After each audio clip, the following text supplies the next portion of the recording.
Hey there! First off, just so that you know, this is as much activity as you're going to see on the screen. This is a fixed image video. So do feel free to throw this on your iPhone, wander about, go for a walk, do some exercise. You can simply listen to this entire video and you won't be missing anything visually. Today I'd like to talk about a topic that I think is widely misunderstood, but that is important to understand, not just in general, but in particular for people engaged in ritual behavior, practice, witchcraft. Regardless of where you fall on the ideological spectrum, whether you're a hard polytheist or an agnostic practitioner, the placebo effect is something that you can apply to your practice, and I think that in every case, it can have a massive positive effect on what it is you're trying to achieve. But placebo, the word, the effect, the concept, comes with a lot of baggage. And much of that baggage is the result of misunderstanding, misperception, and the fact that our knowledge of how placebo works is still very fuzzy. But as in many things in the sciences, we've made great strides in the past 15, 20 years in terms of understanding it. And by embracing that information, not only can we expand our understanding of the real material world in which we live, the practical day-to-days, whether it's evaluating news stories about scientific drug trials or developing a deeper understanding of how we are influenced by others, we can also gain a great deal when it comes to understanding how to construct spells, rituals, how to deepen our efforts at self-discovery and self-improvement. The context in which most people, I think, have heard of placebo is, of course, in clinical trials, trials for new medications. Another context in which you may have heard of placebo is that a large number of aspects that you may be engaged with if you are involved in New Age spiritual practices are things that may have been studied scientifically, and conclusions are often that there's no greater effect than placebo. So a recent widely distributed study found that one's responses to crystals themselves are essentially entirely placebo. That you could hand a group of people chunks of plastic designed to look like crystals, and they will report the same sort of response that they would if you handed them actual quartz or what have you. And of course, a large chunk of people read this kind of study and conclude, okay, so there's no effect. But that, strictly speaking, isn't the punchline. The punchline is there is an effect. There is also an effect of merely believing that you're holding a crystal. And the effect was that something to the tune of 96% of people in this trial did have a positive response, regardless of what group they were in. And that the extent to which one responded was correlated with the extent to which they were open to the idea that crystal healing did exist, that one's mood could be modified by the particular properties of a stone. Now, I understand that there will be a number of people watching this video who think that there's a great deal more to it. And that's fine, be that as it may. It's not really something that specifically I want to get into. Suffice it to say that I have my own growing collection, and that I am getting use out of them. The point that I'm making here isn't to discount whatever beliefs you hold about crystals and their innate capacity to affect change, but rather to demonstrate that a much larger pool of objects, of tools, can be used to affect change, can be used to elicit a significant change in somebody's affect, in somebody's behavior, in somebody's psychological well-being. And that can be used. We can seize that and apply it to our lives in order to effect those positive changes ourselves. Now, complicating this discussion of placebos and placebo effects is the tendency for a decent chunk of the population to display a certain level of contempt for the placebo effect, contempt for the people who experience placebo effects. Now, I don't find this entirely surprising. I think that itself reflects the desire to believe that one is not influenced by subjectivity, that one cannot be easily swayed from an opinion one holds dear by mere suggestion. I think we all want to feel like we're in control of ourselves, in control over more aspects of our lives than reality would suggest. But this contempt can also derive from a misunderstanding of what the placebo effect is, and also one's own biases. Impressionability, subjectivity to things like the placebo effect are sometimes touted as evidence of weakness. And unfortunately, that sort of perception often comes from a quarter of the population that puts a great deal of stock in and has a great deal of respect for the scientific method. And I share that point of view. Well, wait, not the bias, ideally. And being human, perhaps they mistakenly grant themselves greater powers of objectivity than they in fact possess.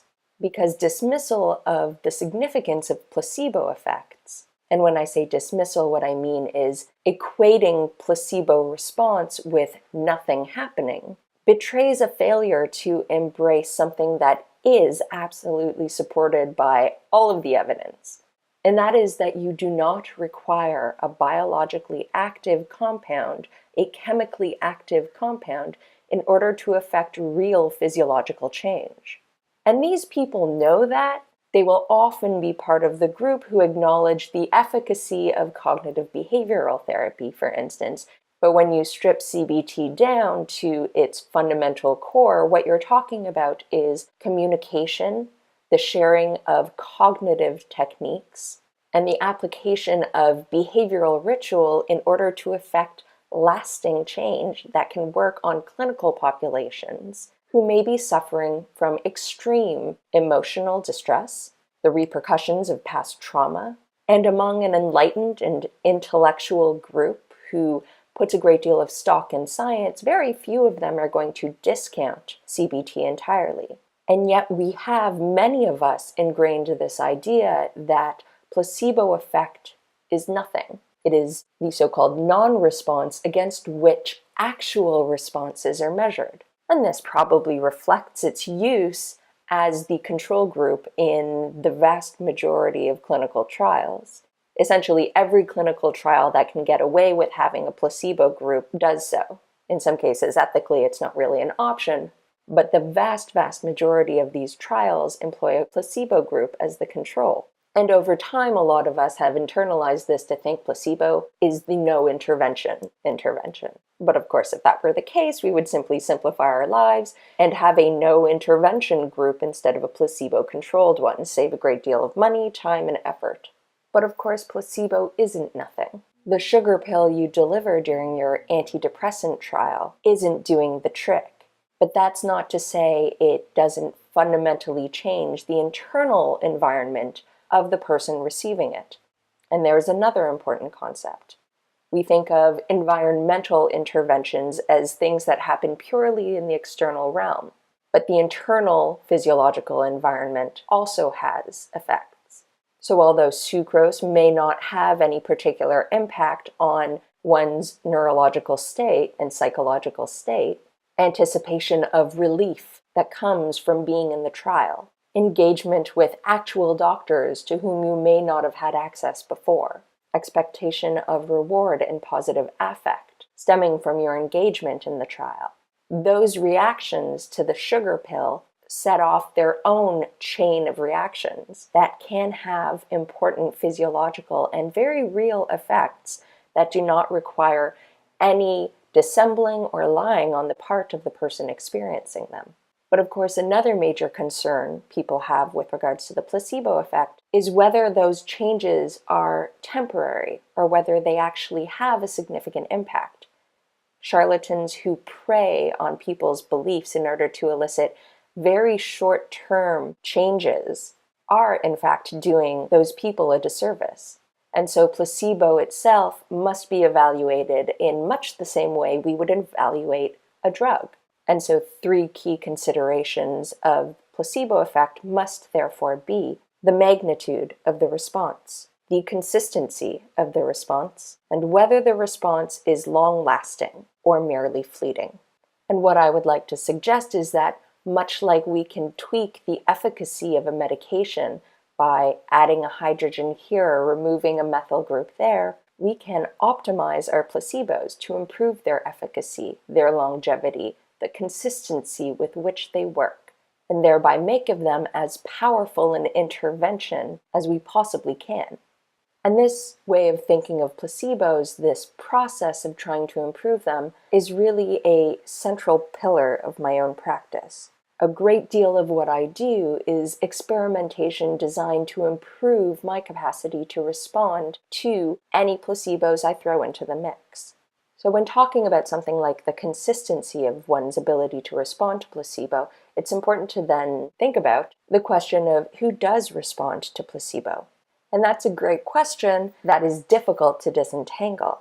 But by and large, based on the data that does exist, and that goes back quite a long way, the numbers more or less shake out to about 25% of people who never respond to placebo, about 25% of people who always respond to placebo, and about 50% of us who are variable, who respond sometimes and not other times. So what differentiates these people from one another? There's a great deal of research going on about this, and there are myriad factors. But one interesting and fairly well-documented tendency is that people who respond to placebo most share certain kinds of personality traits. Some of you may be familiar with the Big Five, often abbreviated as OCEAN, which stands for openness to experience or just openness, conscientiousness, extroversion, agreeableness, and neuroticism.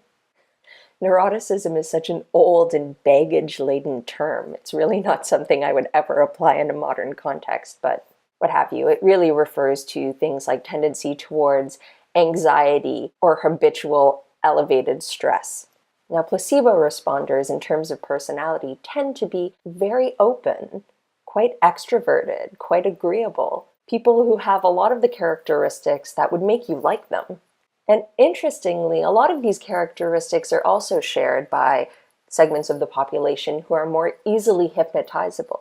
There is an amazing mentalist called Darren Brown who discusses this.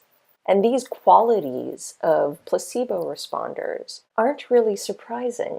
I think they reflect a willingness to surrender control. And once again, that can be something that people look down upon, this idea that one is willing to give up their free will and their self-determination.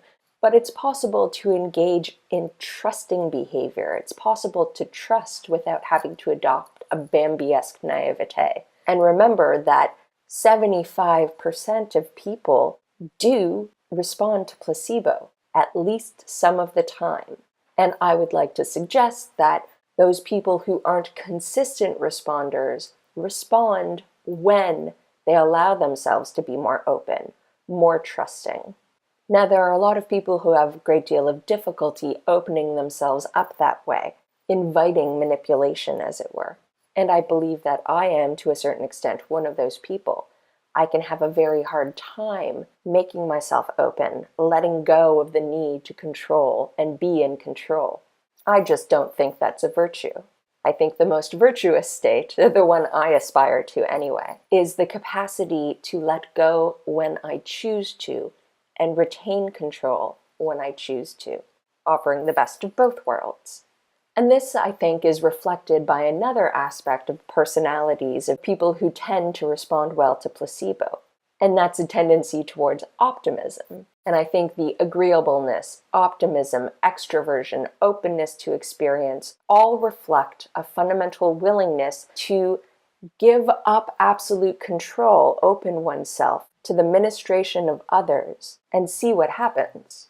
Now, I'm certainly not the first person to link the ideas of placebo responders and capacity to be hypnotized, but I bring it up because I had a very interesting experience recently that really highlights this connection for me, and the idea that being willing to open yourself up is something that you can practice, you can get better at. And this experience was that I went to my first group guided meditation. And as is probably the case for a lot of us, new environment, strangers. I wasn't necessarily my most awesome, absolutely open and friendly person.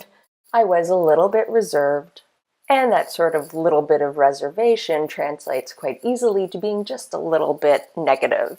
But I did my best, and I engaged with people, and then came the time for the guided meditation. And the woman leading the meditation was really fantastic. She had one of these perfect voices for a guided meditation. Excellent control of breath, excellent enunciation. She was lovely.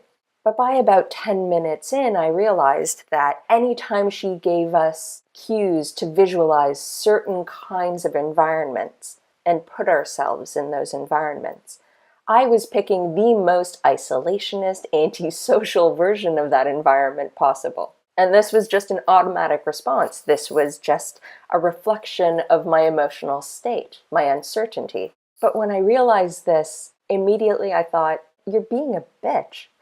You came here to enjoy this guided meditation, to try it, but you're doing everything you can to keep from engaging. Just let go.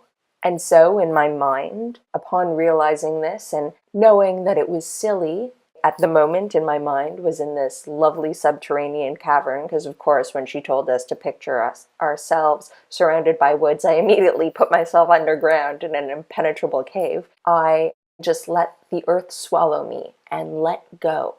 And the next thing I knew, the meditation was over. I just absolutely blacked out. This was not a transition to normal sleep. There was no point in time in which I yawned, got tired. It was just letting go, and letting go so fundamentally that I immediately transitioned to an altered state that I do not recall, but which ended the moment she ended the guided meditation. And that transition was entirely a result of me choosing and being successful in that case to let go, to be open, to give up control. And in so doing, her words, that experience, was able to take me over entirely. I strongly suspect that that experience is what people who are hypnotized experience. And I firmly believe that that kind of openness can allow placebo effects to become far more potent than we usually allow them to. And over the course of the next several videos on this topic, I'm going to talk more about different aspects of placebo, and crucially, how I think we can apply information we've gained from scientific study to maximizing our ability to use placebo as a tool in our practice to enact fundamental change and treat ourselves to some wonderful experiences. Anyways, as always, I welcome comments, questions.